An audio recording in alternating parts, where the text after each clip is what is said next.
I usually like to watch the comments.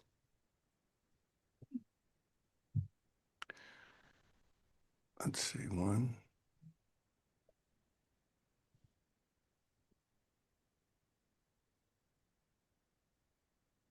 two. Yeah, we're live. Turn that off. Come back into full presence.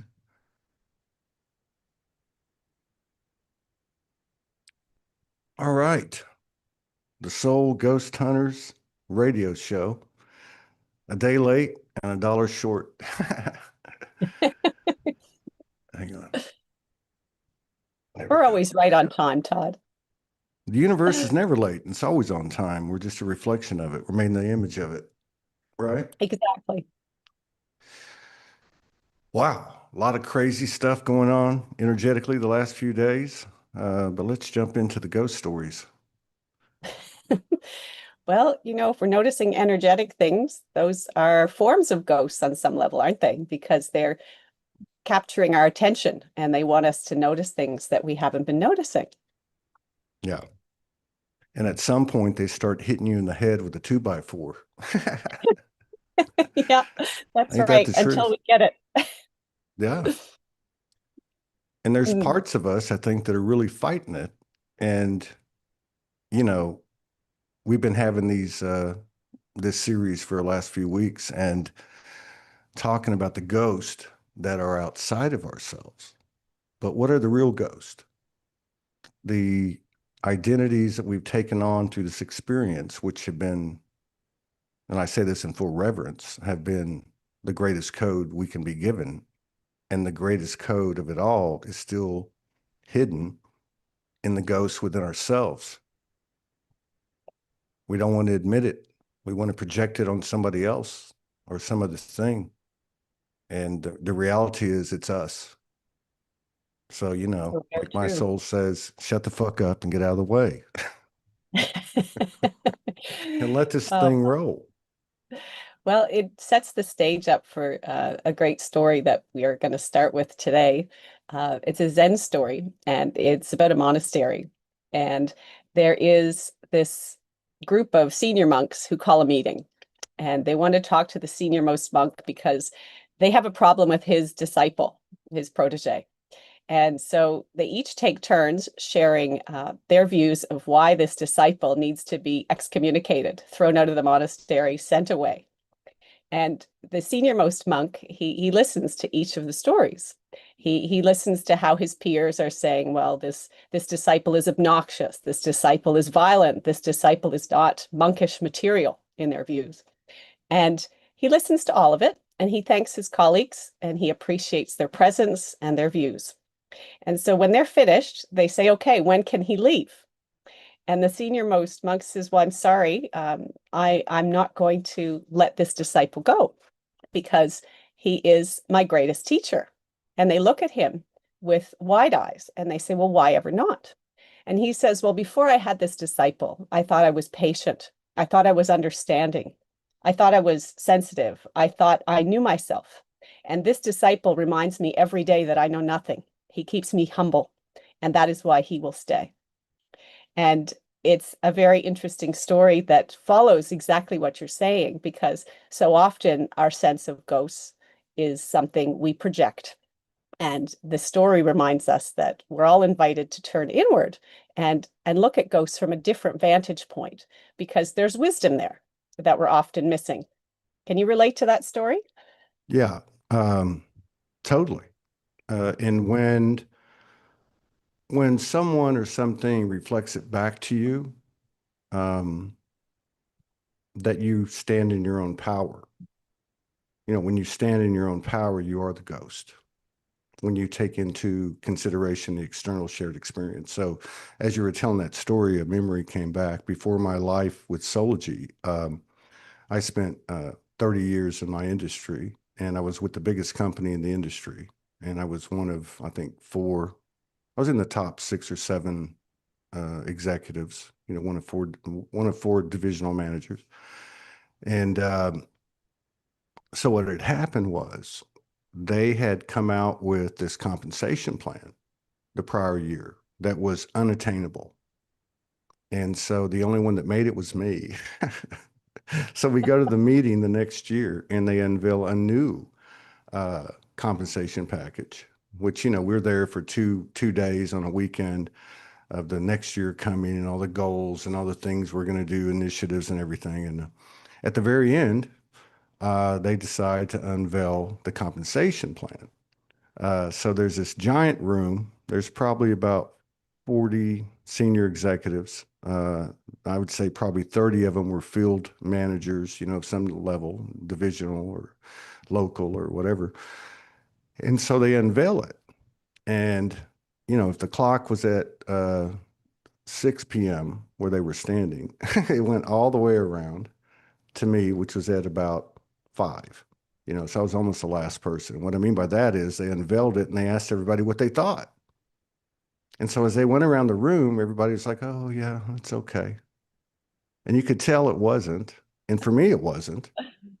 And so we get to the end and they came to me and I said, listen, this is like some kind of voodoo economics. This isn't going to happen. It's not fair to my family. It's not fair to their families. It's not rational. It doesn't make any sense.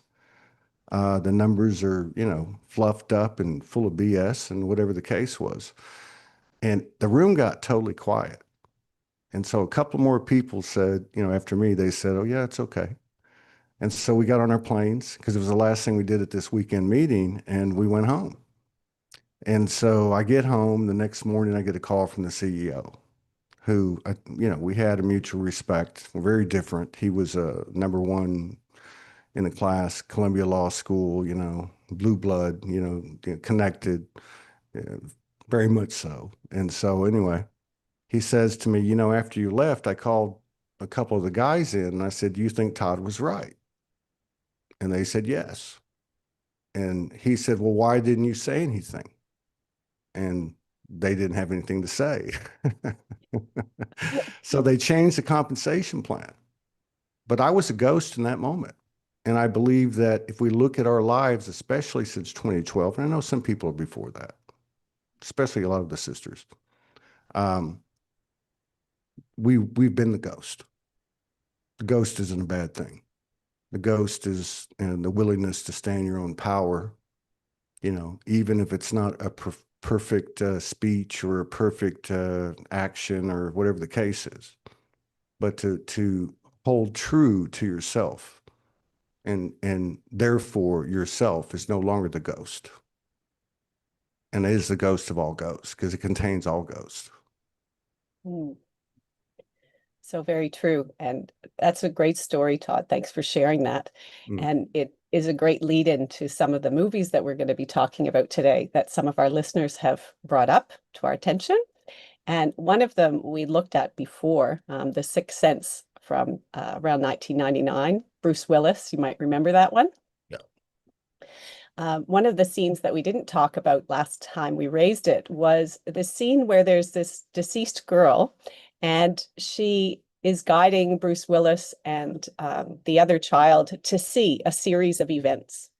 And the ghost reminds us that we're playing with time because this ghost could rewind time, go back and forth quite freely, and show things to herself she wasn't ready to see previously.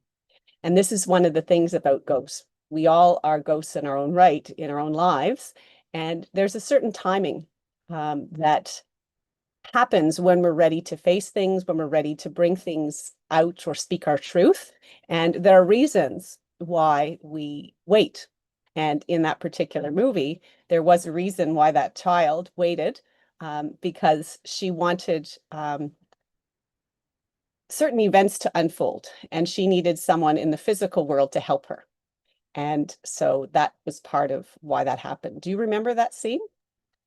Yes, I do. And I think it's a great example of, our angels or our team that can't interfere, that are trying to get a message across to our human self so that we can realize the highest timeline.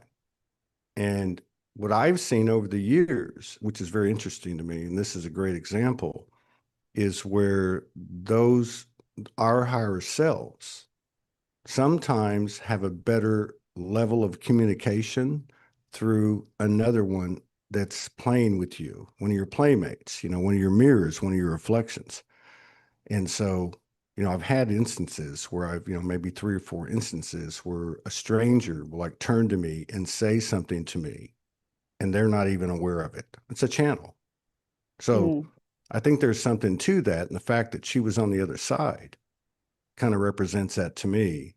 And then here we are, boots on the ground, trying to put the pieces together. But yeah, that's a very good way to start the show.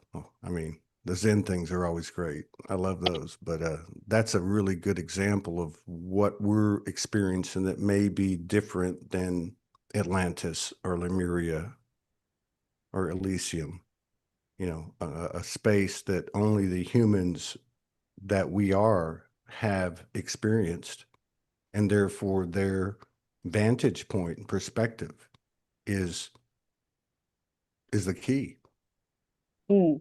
but not It's without very their help. valuable. Not without their help. That's right. It underscores the value that we have as human beings in this whole game that is unfolding, and also the importance of beginning to awaken to the role the spirits are also playing.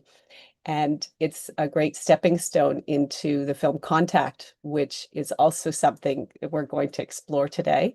Do you remember Jodie Foster, 1999, playing Ellie Arroway in that particular movie? I love that movie. I go to the beach here where I'm at night when I go at night, and many times I'm reminded of the final scene where she's Yes, well, on the that's beach. exactly what we're going to bring up. So tell us, what do you there's a remember? there's a telepathy.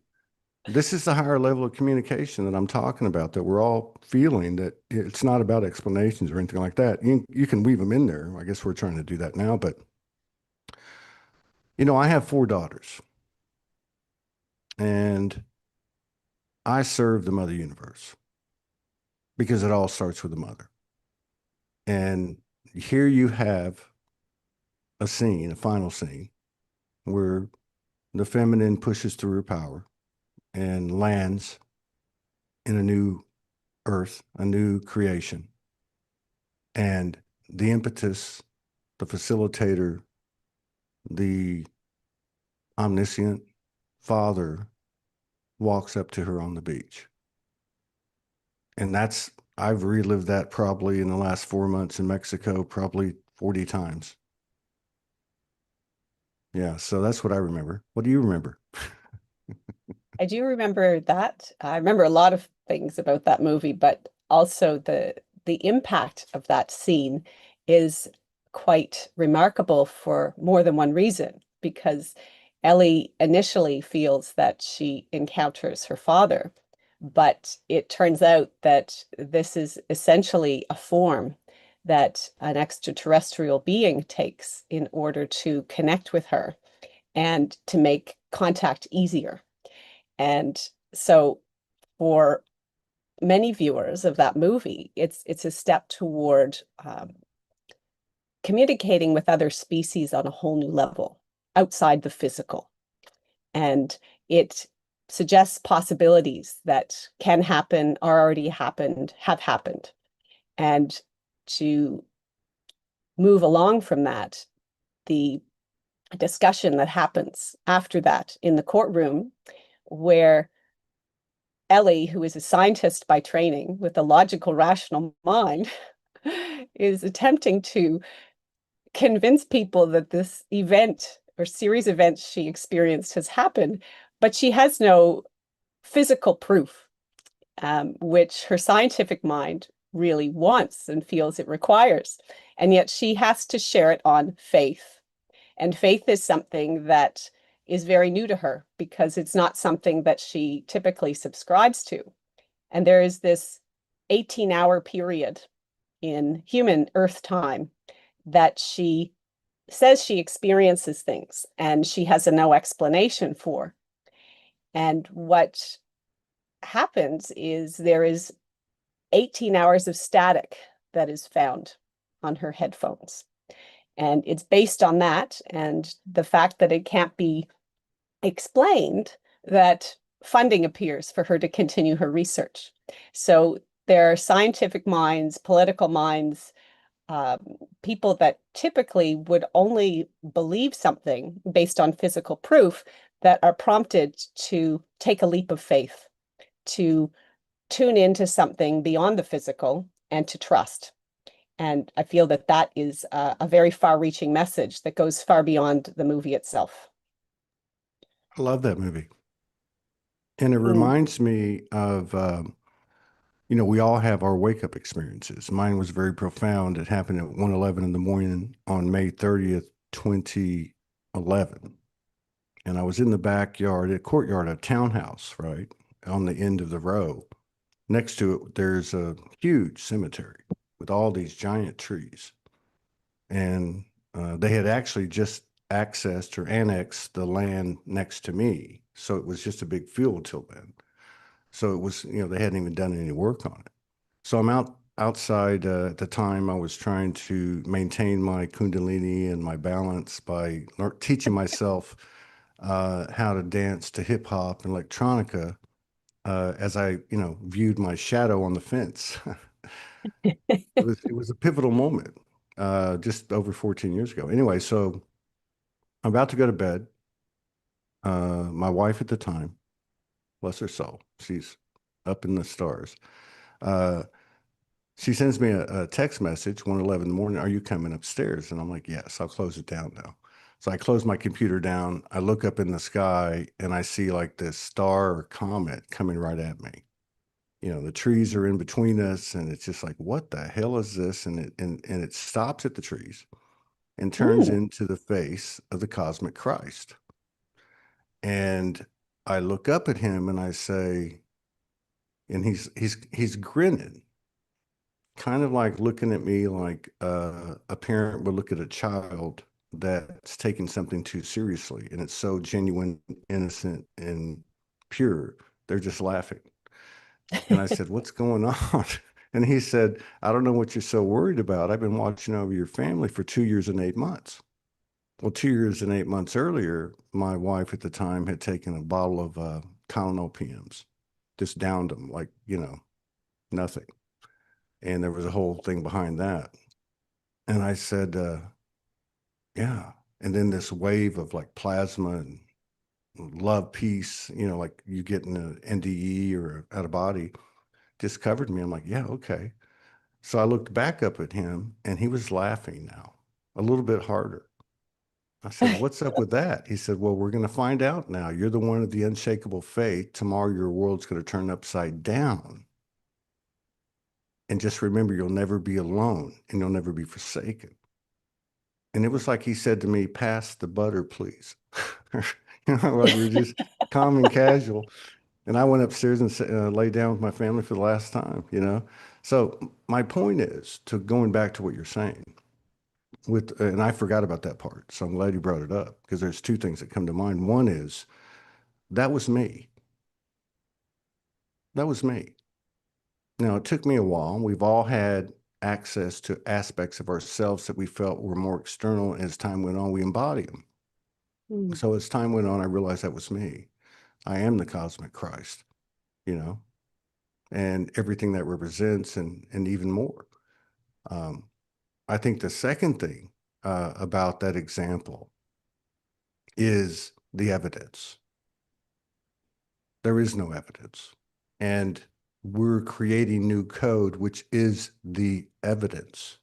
And that code is the fusion of the physical and the non-physical. Now, if I look at the whole thing and look at these dimensions that are within this construct, I see them as physical to some Mm. degree, even though I don't have the receptivity or connectivity to verify or provide evidence. However, there's something bigger than that. And Mm. I feel that, our whole journey here has been to identify the ghost by push, pull, or nudge, or 2x4 to the head, and like everything else, bring it to the center.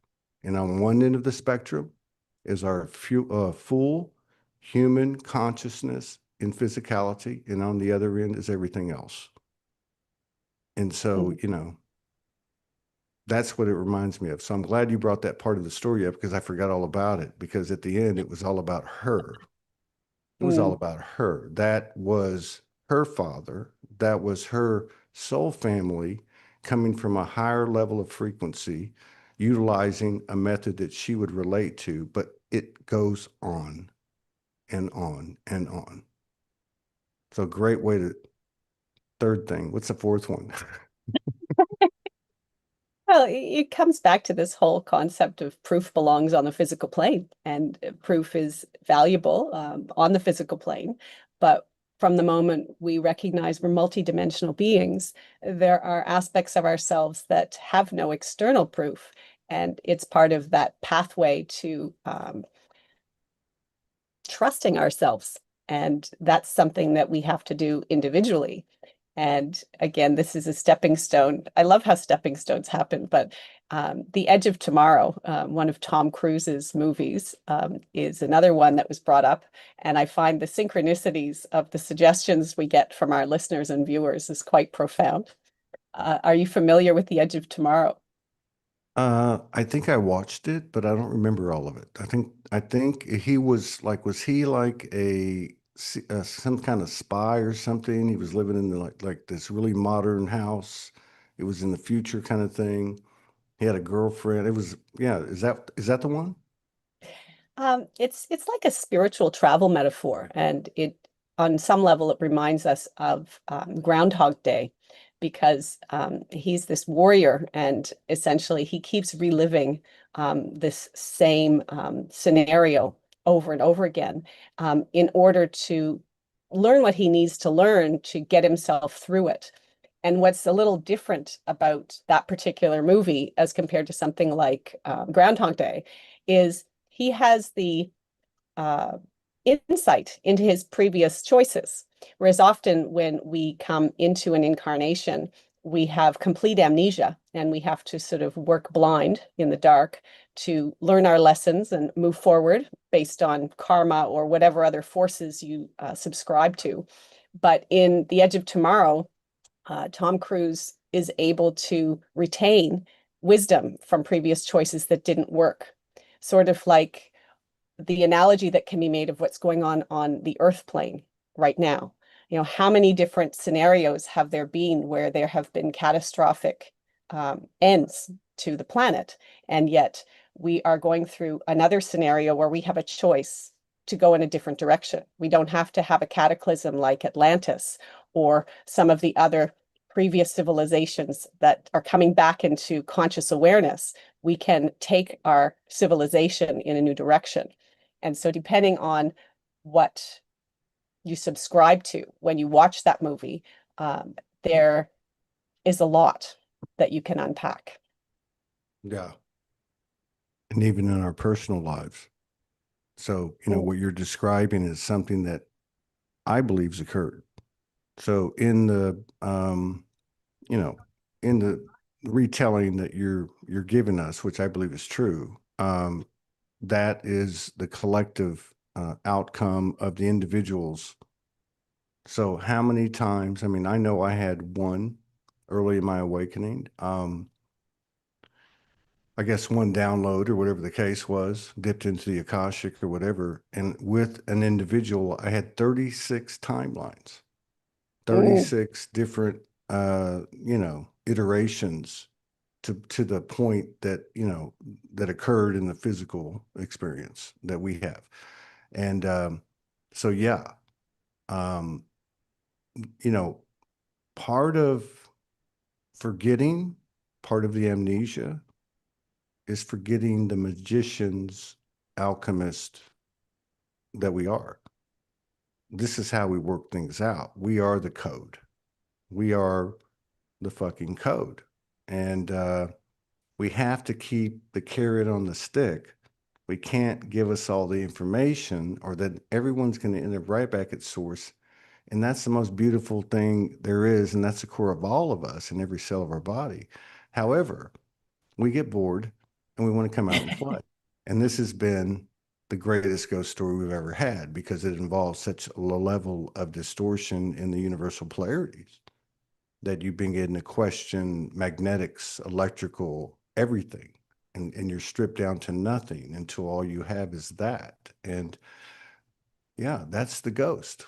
Have any of you been in the void? Because I've never been more ghosted than when I've been in the void in a lucid dream or meditation. You're like, oh, wait a minute, am I going to go back? Now, where's there to go back to? So Mm, who's the ghost?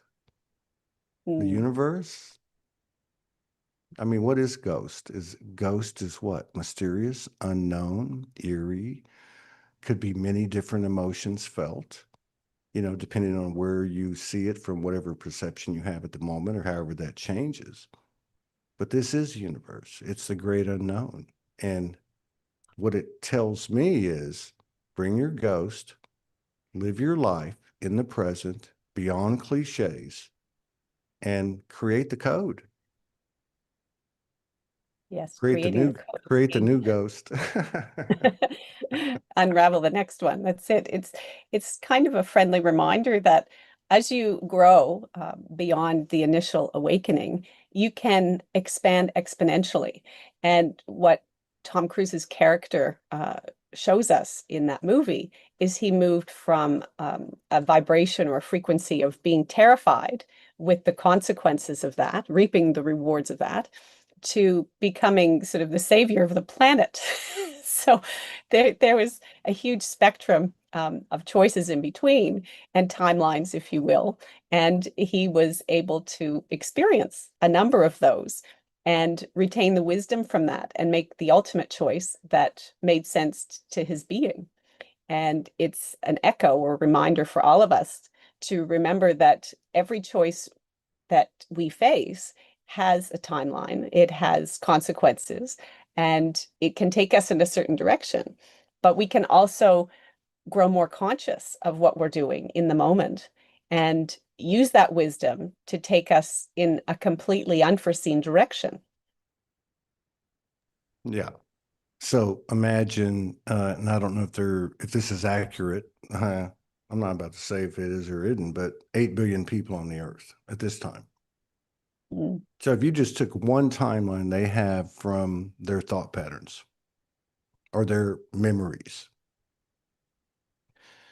and they have even if it's unconscious, they have the aptitude of all the other um, parallel experiences they tried. And here we are. So there's two things. One is the fact that each one of our choices are driving us to a collective timeline of the highest proportions to have been potentialized to this point because we're doing it from the present moment. And I think the other thing is that, again, I go back to the same thing, is the fact that we actually affect the outcome of the whole. Yet the whole affects the outcome of us. And why? Because we can only love, trust, have faith, let go of the stories, etc., offer that to the universe as much as we have with ourselves. I mean, that's it. We can't hold anyone to a higher standard than we can hold ourselves. It's just going to be resistance and attachment and codependence and the things that we're leaving, the things that we're transforming. These are our ghost. And no one knows our ghosts better than ourselves. And Mm. that's the key interaction right there, whether you share it with anyone or you don't. I think there's power in sharing it with others, but that's where, the rubber meets the road. So, yes, most definitely. And there are messages that we get all around us about the idea of ghosts as enemies. But from the moment we can reconcile that we can start to recognize that there are no ghosts inside of us, or we can move through them, then no external ghost or version of an enemy, let's say, can harm us anymore. And that's where you are no longer fazed by what's going on around you. That's part of the stepping stone to self-mastery.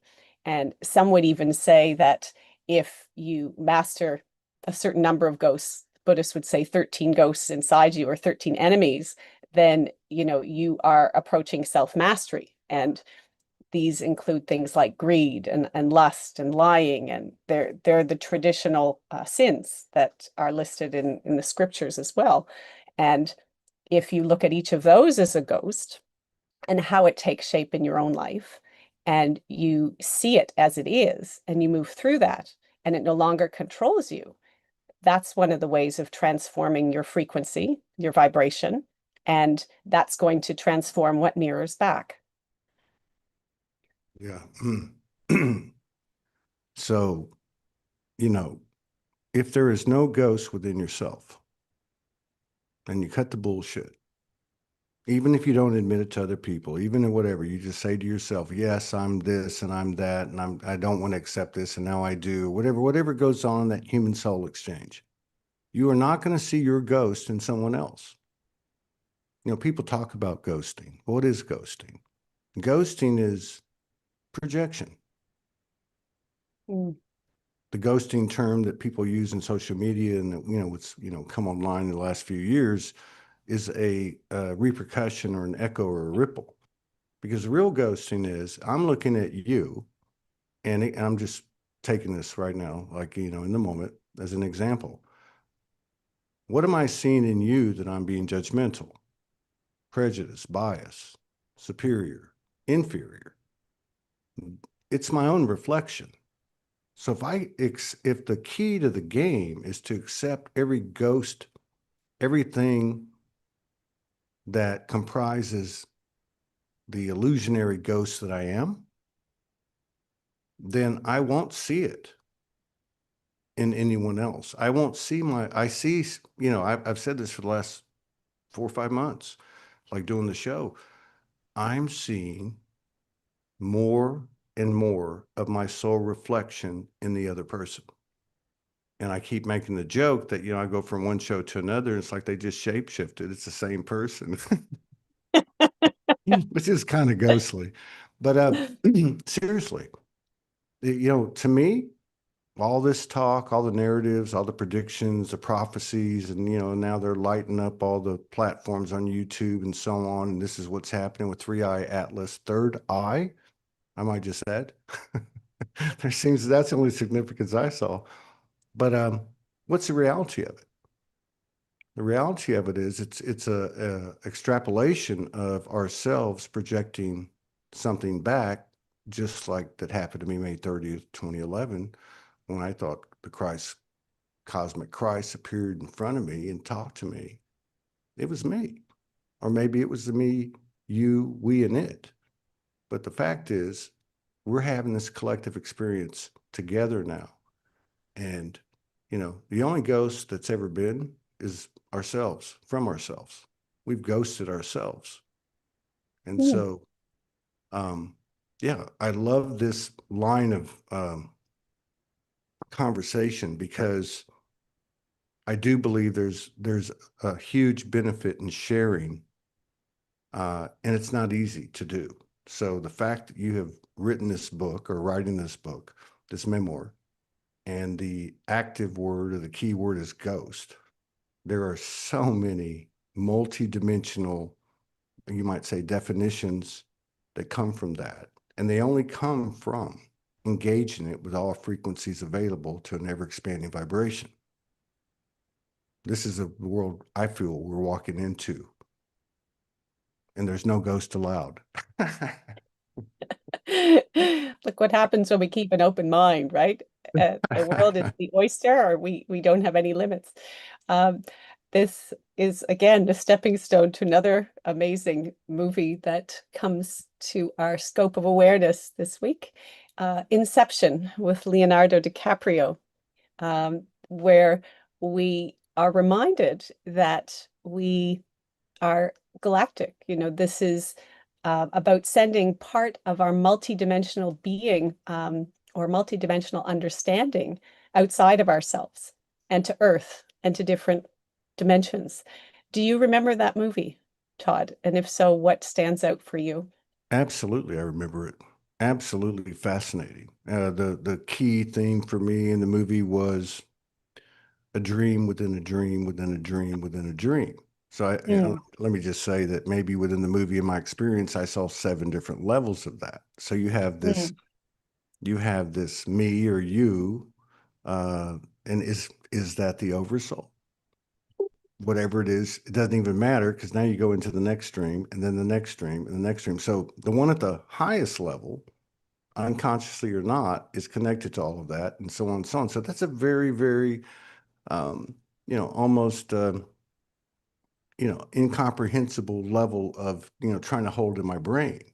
Now, the reason that I bring that up is to tie it back to what we talked about earlier. I'll use the example of the 36 parallel lives or 36 experiences I had with this individual. mhm, So each one of those 36 had their own streams. mm. Okay. And so if we just keep it as one stream per, which is not like that, it's not. But let's just say that's what it is. I had 36 streams. Each one had their own stream. Now I've got 72. Now those 72, each one of those have their own stream and just keeps going. My point is, at some level, maybe it's 144 million or 1,000 or billion or zillion, this is what we're pulling back to the core. We're not just pulling back 36 alternate timelines with one individual in a series of lives. We're pulling back all the extrapolations of that, all the exponentiality of that, and we're bringing this to our core. And Mm, half of that uh, conversion or conversion is the soul lineage, the remembrance of, oh my God, I was Arcturian. I'm like, I'm from out of the solar system away, another universe away. But all the other half is all the human parallel timelines, all the tree of life, roots and veins that come from that. And this is what we're bringing back. And that's the part that's been difficult. But I believe we're here now. And that's where our strength's going to come from because everything we got from this other side, we already had. It's like we're picking the fruit now. It's ripe. mm. And we're gaining access to those gems, those pieces of wisdom that we're ready for, that we're open to, and that are relevant to where we are now. Uh, it is certainly easy to get lost in that movie. You can look at it as a simple narrative and someone getting lost, like Alice going down the rabbit hole, or you can look at it on other levels as you're suggesting. I love the reminder too that Leonardo's character has that top in his pocket because he has to remind himself periodically what is real and what isn't real. And so often we get lost with our ghosts in and start to believe certain things are real when we forget this is a game, this is a play, as Shakespeare would say, all the world's a stage and all the men and women are only players. And when we become immersed in our drama, our narratives, our experiences, sometimes we lose sight of that. And I find that movie, among other things, is a wonderful reminder that there are these multiple narratives and timelines unfolding. But as we grow more conscious, we can choose where to focus our attention, which doors to close, and which ones to move forward from if we've learned the lessons we need to learn. Yeah. Yeah, that's when I say, fuck that shit. I'm going through this door. Or let me equalize that. I remember years ago, I had probably nightmares, not nightmares all the time, but just the fact Mhm, that, sometimes in dream state, I'd have nightmares. mhm, And probably up until my early 20s. And I can remember becoming conscious in the dream, kind of like Inception, moments in Inception and going, like say there was some, three big ogres or monsters in front of me, they're going to eat me for dinner or whatever. And I thought I'm in a dream. I'm I can do whatever I want. And I would just pull out of my underwear a big laser gun and shoot them down. But and I know that's kind of a funny extreme, but that was a period of time when I no longer had those things. And I might have had in 40 years five, where I Mm, woke up and your heart's palpitating. You're like, what the hell? Um, but yeah, so there's a sense of that. And it goes back to what you said at the beginning about the monk, the Zen thing, and whatever you said afterwards, which was basically, oh, Groundhog Day, mm. Groundhog Day, Groundhog Day. I never thought that would come up on this show. Um, but the show that you were comparing it to, okay, so to have retention of the knowledge of the experiences in the parallel dry runs in the expedition season, right? In other Mhm. words, until you say, I am actually on the primary timeline with all of Mm. that knowledge. Now, I say that some of it's unconscious, but let's say it's all conscious. That's what I loved about Groundhog Day. When you were talking about that, there's a scene in that movie. And you know, Angie McDowell, that Mhm. Southern girl, pretty girl, she's the she's the love interest, right? Yeah. And so they're sitting down to have breakfast, and he's acting kind of like F all this. I'm gonna do what I want. And she said, "You're kind." I don't know. This is not verbatim, but it's the sense of it. And she says something like, "Wow, you're kind of cocky." And he says, "Well, I am God. I am God." Yes, I am. Do you remember that? She is, I do. and she's like, "What? You're God?" He's like, "I'm God." But that's what it would be. That's what it is. And Yeah. that's what we have. It's not just where we came from in Akashic records and not making light of anything universal. The expanse of it, I don't know. Nobody knows. Anyone that tells me they do know, I know they don't. But my point is, what I do know is anything we're connected to, which is everything, whether we're conscious of it or unconscious of it at a human level, it's available to us. And part of that's with us. And something's happening with the third energy, the golden child energy, the universal energy, whatever you want to call it, this universal correction, alignment, whatever it is, that's bringing all the ghosts out of the closet. And that information's becoming available to us based on our willingness to be open to it, which in this human experience is admitting in your human incarnation, series of incarnations, that you carry these certain attributes or characteristics that you feel like are not a part of you.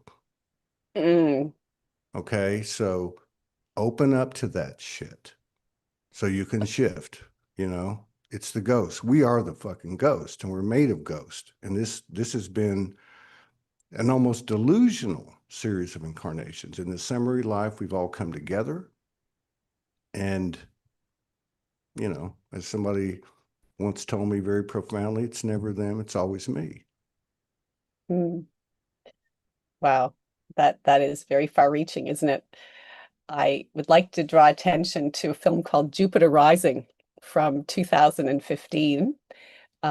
It really stands out to me as being quite profound, although perhaps more so now than when it came out.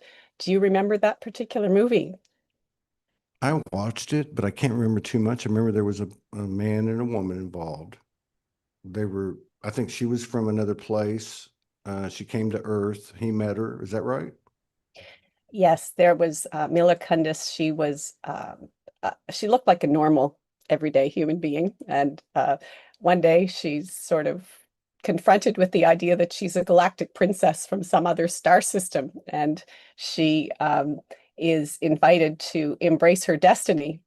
And it's really profound to me because we're all, as humanity, human beings, invited to reflect on this whole concept of the divine within us. We are galactic royalty. And as the characters in that book, some are resistant to that reality, and others are more accepting and willing to embrace it. And there is this dialogue at one stage where um, there's this person who's conversing with her once she knows. And she says, "Do you know what this will do to people when they know the truth?" Some people aren't going to want to accept that. And she says, I do. And from that moment, she makes that decision, that conscious choice that she's going to embrace her destiny, her true nature. Her life completely shifts. Now, she does have her share of obstacles and challenges to experience. And if you haven't seen the movie, I won't give the whole thing away. I'd watch it again anyway. But it is all about embracing those things that we've forgotten, those things that have been hidden from us, those things that enable us to catapult into a completely different kind of existence. Some aspects of this existence are unfathomable. They do seem supernatural. They do seem superhuman, surreal. But from the moment you start letting go of your limitations, your doubts, you're opening doors to guide you in new directions. And that's exactly what happens in that movie. This is a very good point. Um, so, many of us that are listening through the galactic, angelic, elemental, etc., connections, memories, or whatever interactions, have some level of connectivity in that world of no evidence that we've been talking about, that we have identified with, because there's an inner knowing. And even with the extent of the inner knowing, in order for us to bring the ghost into 0 point, you might say, we've tried, but it's inevitable to over identify with that side of the house. Let's just call it the non-physical, Mm-hmm. is defeating the purpose. This Mm, is where we came from. This is the half of us that offered the other half. If you want to look at it this way, metaphorically, this is the mother that created a father. I don't know. I mean, who knows? The chicken and the egg. But my point is, the real value is on the other side. It's owning both. So there's this doubt, there's this ghost, there's this weirdness, there's this, oh my God, what are people going to think if I do light language, or I'm a galactic and I this or that or whatever. But at the same time, what about the other parts? It's the mm, parts of the human experience that we most have resisted or resist to this day that are the greatest gold. That's where the work's done. I don't care if you've got to get in a cave and be by yourself for 22 years, right? And fast, or whatever the case is, to bring all of those elements and aspects into the divine fold, because they are all aspects from the other side. They are passion, they are love, they are trust, they are wisdom, they are courage. They're just look totally different on the other side of the spectrum in this dualistic polarity. But this is the mm, gold.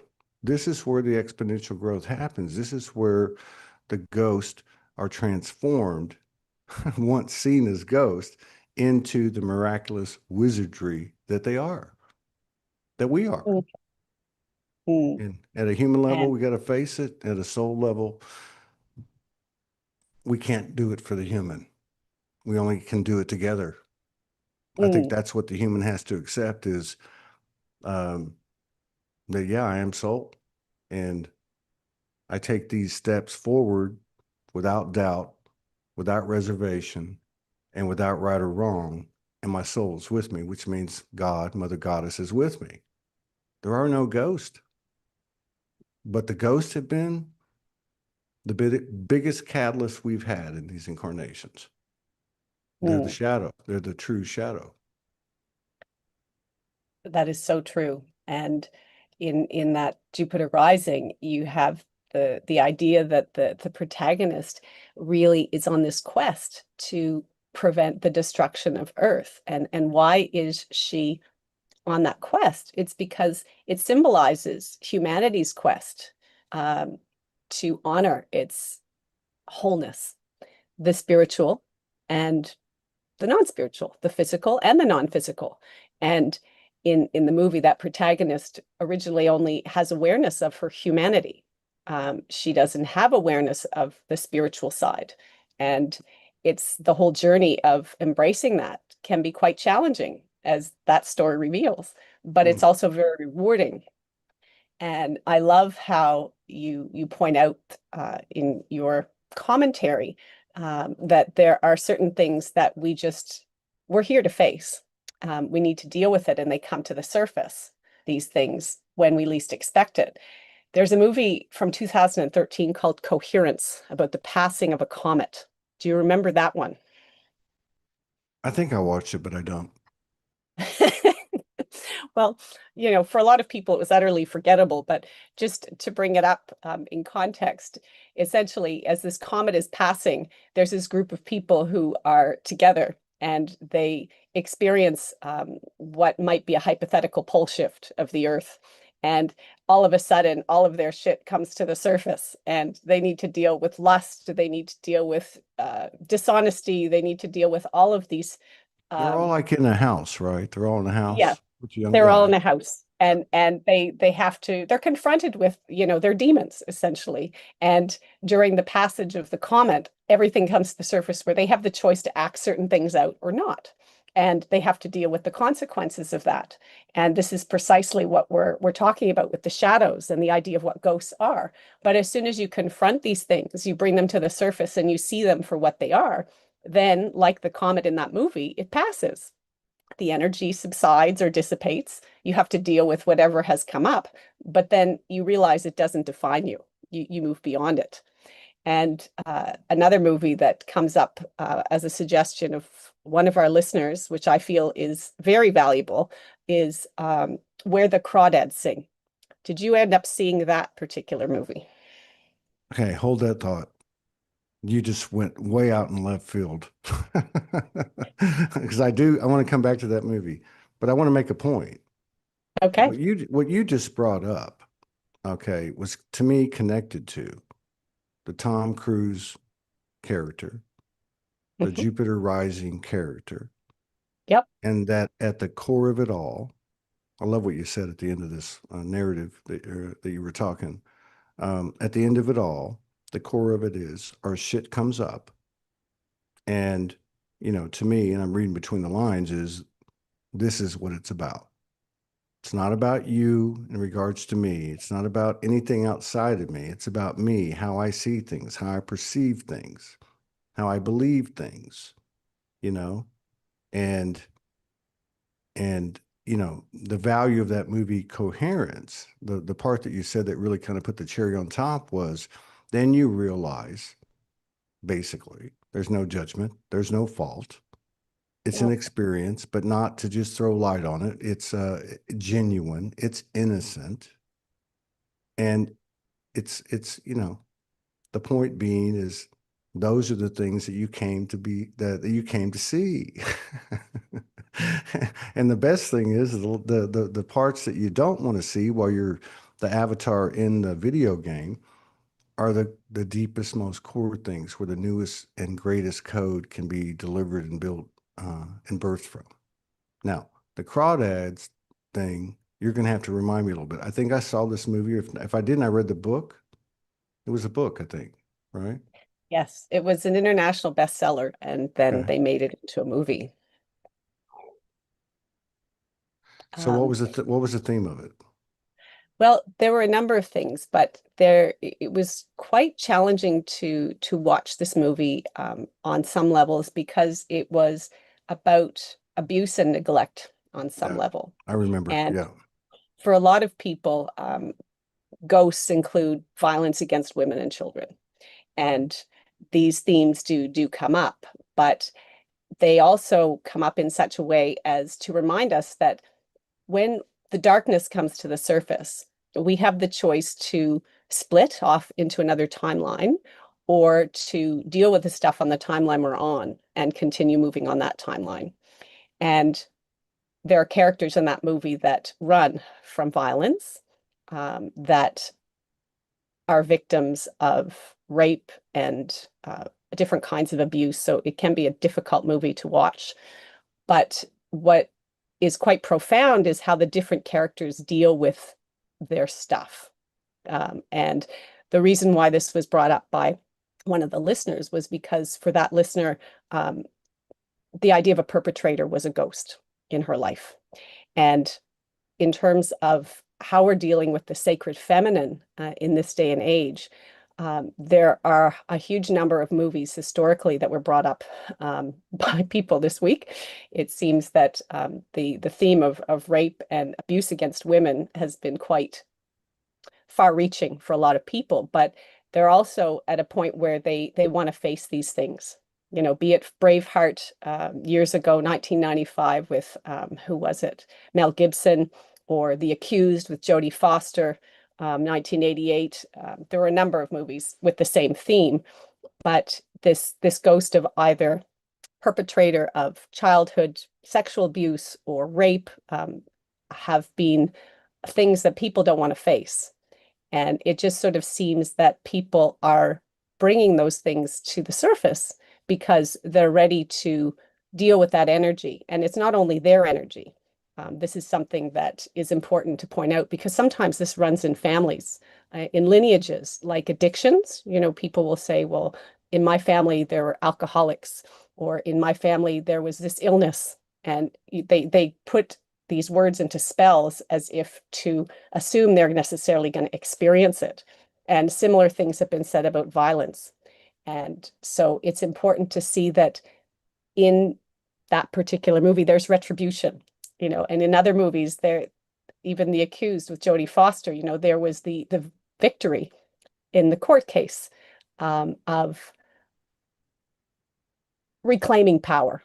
And this is something that I feel is really important to bring up because when it comes to ghosts, we don't want the ghosts to get the better of us. We want to recognize who creates the ghosts to begin with. It's us. And who can gain the wisdom from the ghosts? It's us. And who can move beyond or transcend the ghost? That is also us.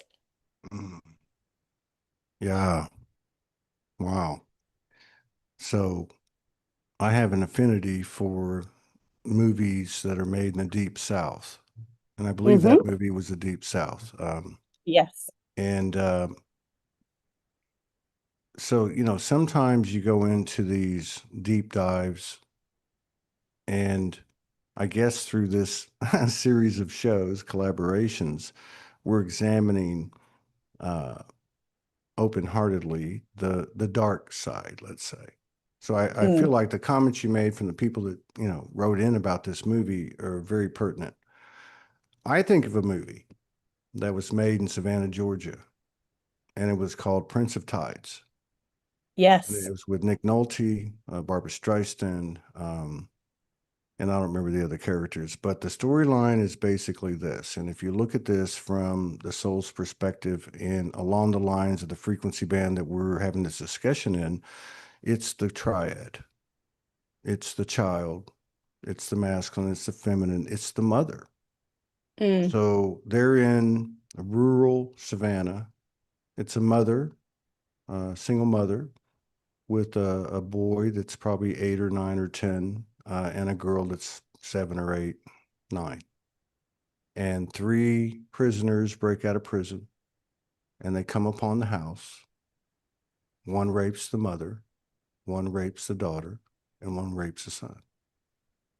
So the whole story is about the reconciliation and the paths that the three of them took, and Mm. kind of a reunification, but not in the glory and the gold and the fluff and the fluffy love and light, because that's not where the newest code is made. Mm. So the sister commits suicide. The brother comes home.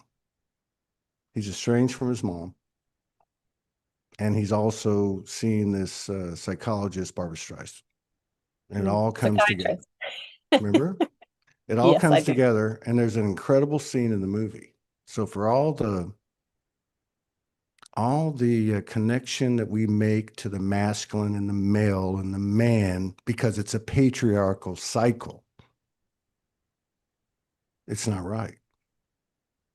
It's part of the being stuck on the grid. And there's an incredible scene where Nick Nolte's sitting on the couch, And the psychologist says to him, what the F, like, what does this boil down to? And then he just turns into a child and starts crying.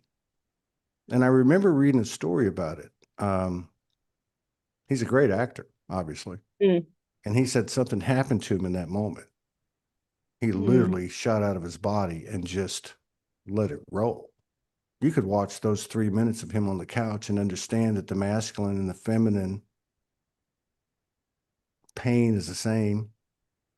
It just looks different. mm, And, if there is a ghost that kind of has a hold of any and all of us in this series of incarnations, it's a separation of that. That I mm. would see you because you're a woman, and you would see me as a man as something different. We're not different. We're not. No, And so yeah, this is the best show we've had. I mean, this is a real shit. It's a real shit. it And is. it's It is. okay. We're going to find out that everybody's been through the same damn thing. We're all subjected to the same thing. So if we're all subjected to the same thing, what the hell could we hold against each other? And it was all based on the fucking apple.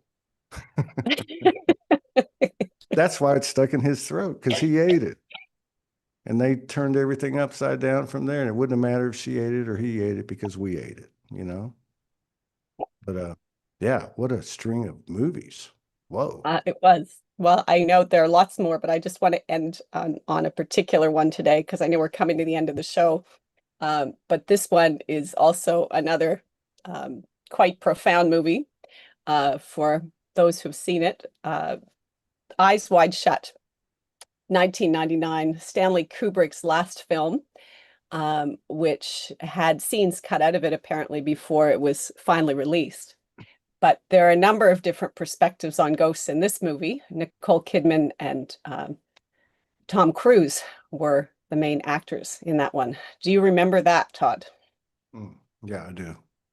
I want to see where you're going with it. We're talking some heavy stuff here, man. This is a deep dive Oh, right here. yeah, we are. Well, ghosts can be lighthearted, but they can also take you down into the depths of the darkness, can't they? Yeah, like a Prince of Tides.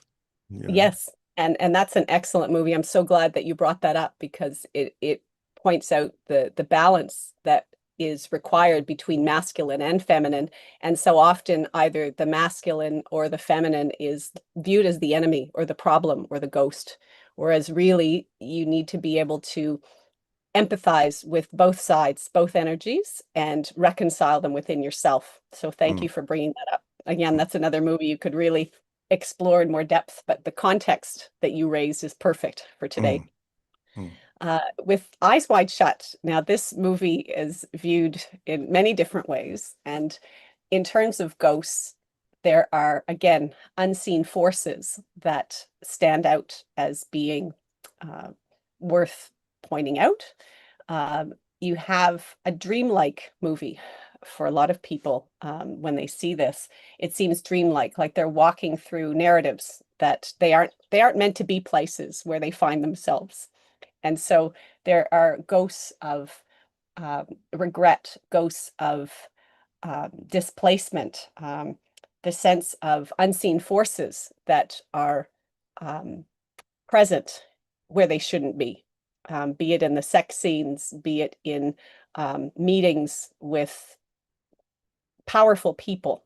Um, it's sort of the recurrent theme is not being in places where you wonder if you should be, or imagining there are people watching you where you don't see them.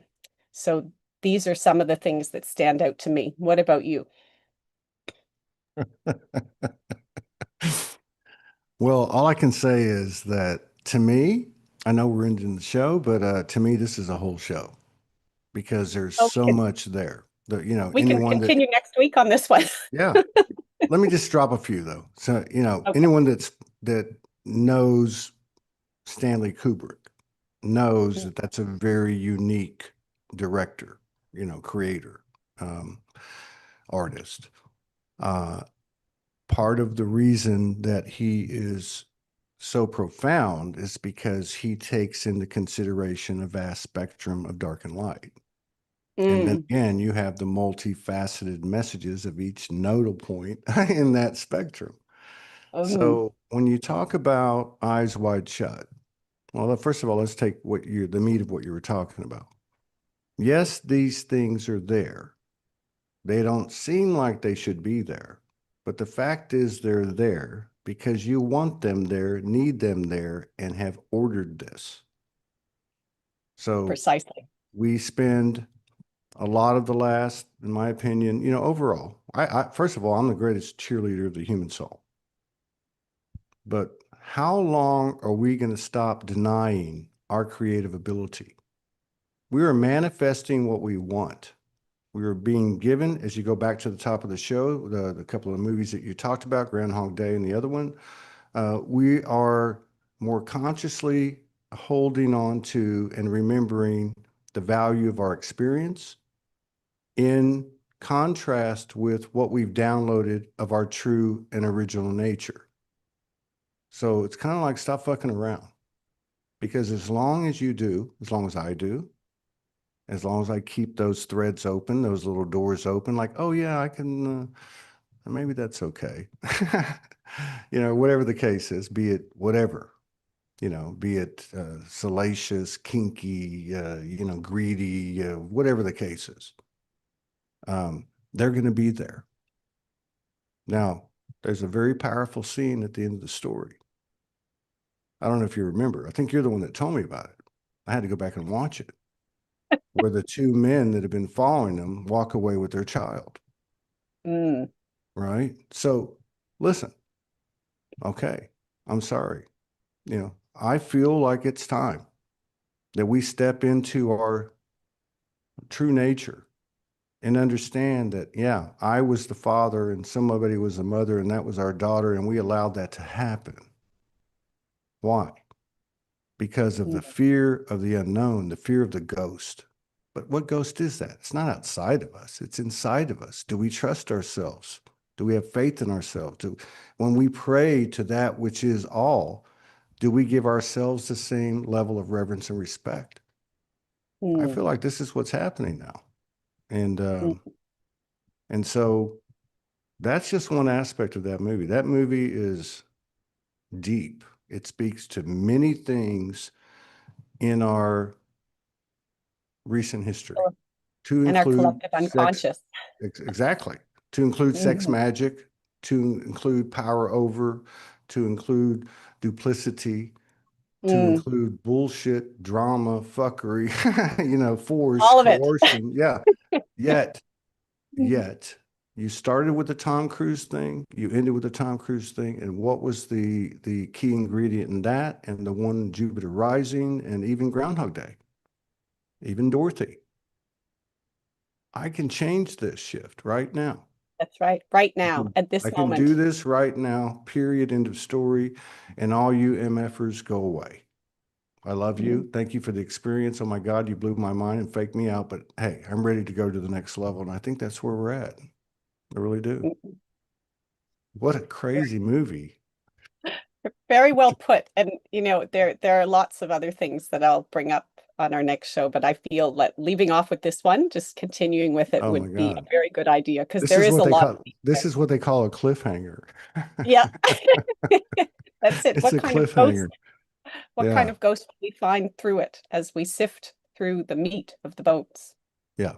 Well, yeah, I really feel like it could be a whole show because, to me, the root of our oppression or deprogramming is in our sacred sexuality, in our creative ability, Mm. and the distortion that goes with it. But to remember that to whatever level of distortion that has been persuaded or presented upon any of us, there's another side to it that is the reason it's been presented to us so that it won't come out. So that's another thing. I feel like that, what you were talking about in regard to this movie in your comments is that, yeah, it's all coming out. It's coming out. So the grime, the greasiness, the salaciousness, the kinkiness, the fucked upness, whatever the case is, and whether you've had it in your thought, your words, or your actions, or all of the above, I'm guilty. Uh, you got to own it, like everything else, in order to unleash this newest uh, seed, basically, this newest creation, this new earth that we've all been talking about. Uh, it's important. It's important, and I think that's a part of the reason that the Me Too movement came out. What, like 2017? I still think there's going to be a an avalanche of men talking about their sexual violations. Yeah. Um, and and Hmm. again, I feel like that the greatest code that we can offer each other at this time is to have conversations like this and invite these things out, um, and not be afraid because it's happened to everybody. This is very true. It's sort of like we're just beginning to touch the surface of exploring sources of grief and shame and guilt. And it's something that is in the collective consciousness. It comes out in film, it comes out in books, it comes out in different ways, but ultimately we're all connected to it. So the idea of talking about it is one of the ways that we release the pressure that has been building up for eons about subjects that people feel are taboo, that they don't want to talk about. And that's where the pain is. That's where the buildup of the hurt is. And once you get into that and you can feel comfortable with the uncomfortable, Mm. get in touch with your discomfort, love the source of discomfort, that's when you rise above it. And so I look forward to exploring that film in more depth next week. And I feel it's just we're gonna sink our teeth That's into it. scary. Pardon the pun. Uh, yeah, yeah. Everything you just said. I mean, you know, uh, over the years, the several, 8 years of doing the show, I had a lot of people write me and they would say, I thought I was the only one. Mm, I've been seeing unicorns in my room and since I was 6 years old, and I saw some lady talking about Arturians coming into her bedroom. Like, even though I can't relate, I thought I was the only one. So that's a lighter version of what you're talking about. But I mm, feel like what you're talking about, and the reason it's very important is because now we're in a space beyond safe, yeah, but just the actual verbalization, not the victim story, no. just saying this is what happened to me and it kind of fucked me up. And I just realized it 2 years ago, or whatever the case is. That's it right there. And in a space where you realize, oh, this happened to you and that happened to you. Most of this stuff we don't even remember, you know? So this is the meat and potatoes. And I love this particular topic because it brings to the table or brings to one side the deepest, most rooted or ill-rooted um, part of our experience, the most traumatic, the most meaningful, the most confusing, the most passionate, the way, I mean, it's got everything in it. So to bring that from the human side of the experience is the deepest code we could offer the other half of us, and as we know, um, they're learning as much as we're learning. And it's kind of Mm, like the left brain, right brain. It's not just, what does that mean that they're fusing and they're converging and they're integrating and they're merging? Well, it means that both sides are gaining equilibrium from each other.